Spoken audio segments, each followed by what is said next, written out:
Okay, welcome to this explainer. Today, we're taking on something that honestly sounds kind of impossible at first glance. We are looking at Stokes' theorem.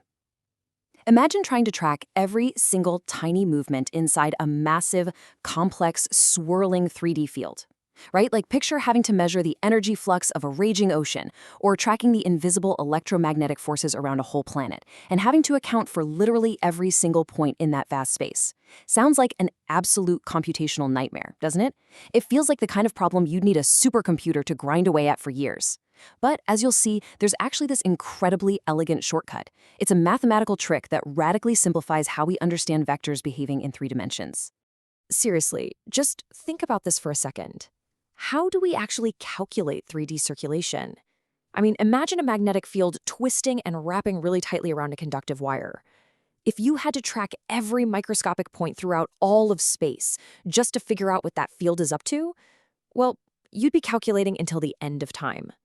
The sheer volume of data is just staggering. There absolutely has to be a better way to do this.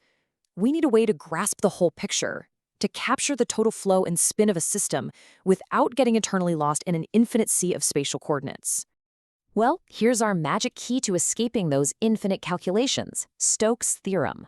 Formally, it relates a surface integral of the curl of a vector field over a surface directly to a line integral of that exact same vector field around the boundary curve of that surface. Let's unpack that because it's an incredible mathematical escape route. We're basically taking the curl, which, is essentially the local swirling nature of a vector field, across this complex, wavy surface, and we're relating it directly to what's happening purely on the outer perimeter of that surface.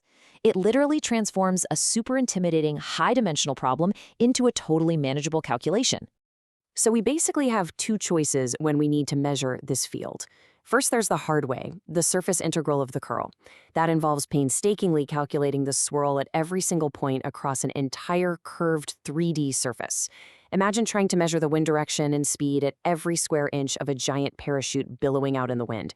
Yeah, no thank you. Then there's the shortcut, the line integral of the boundary curve. This lets us just trace the outer edge of that parachute. Stokes' theorem proves we get the exact same information. By just measuring that boundary curve, we can definitively know the total circulation happening across the entire surface it contains. It's a huge relief. And what's really fascinating here is that this theorem perfectly generalizes Green's theorem into 3 dimensions. Actually, quick fun fact for you, George Stokes didn't even discover this. It was William Thomson, you might know him as Lord Kelvin, who first formulated it. He actually put it on a prize exam at Cambridge that Stokes happened to be taking. Stokes then popularized it and, well, history just gave him the naming rights. Go figure. But regardless of who gets the credit, the real beauty here is how it gracefully scales familiar 2D concepts right up into curved 3D space.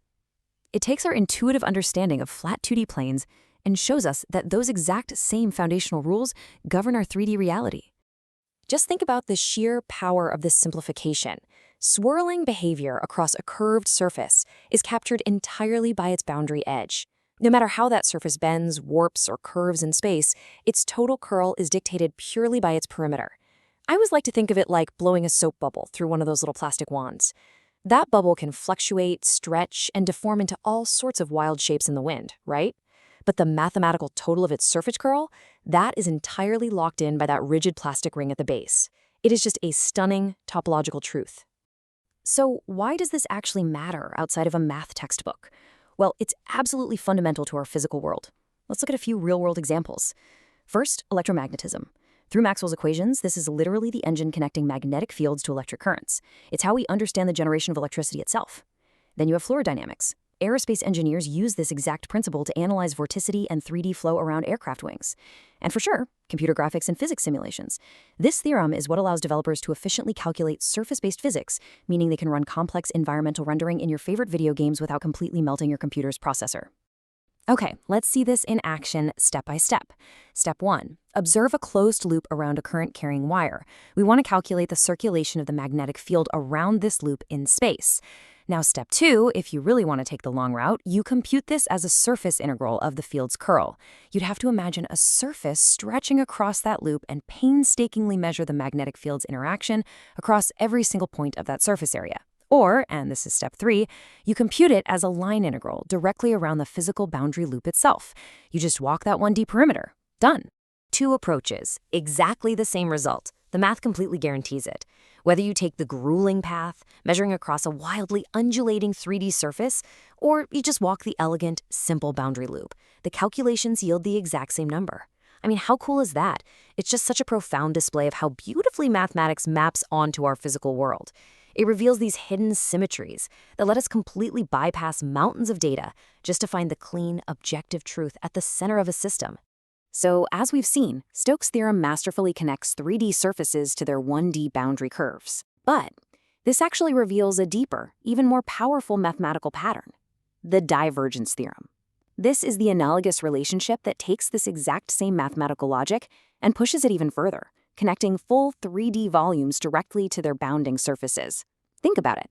If a simple one-dimensional curve can totally define the swirling behavior of an entire waving 3D surface, what incredible secrets could a 2D bounding surface tell us about the massive 3D volume it contains? Well, that is a mystery for our next explainer.